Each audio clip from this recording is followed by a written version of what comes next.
better na. At partials living. Sabihin na natin meron. Kasi meron yan sa Gusto sa isipan. So meron sila pinagkakitaan. Isa rin tong bugok. Pero kung ikukumpara mo yung buhay nila dati sa buhay nila Ibang pinaglalaban ito. Ibang-iba yung buhay nila. Parang gusto rin itong nabigyan ng ayuda. Nakita ko to si Uragon.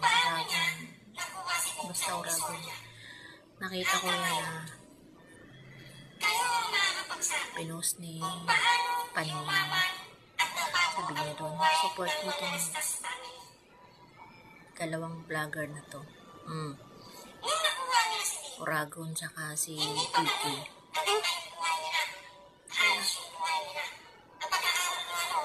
Ay, naku.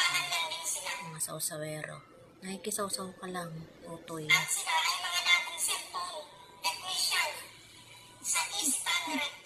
Grabe.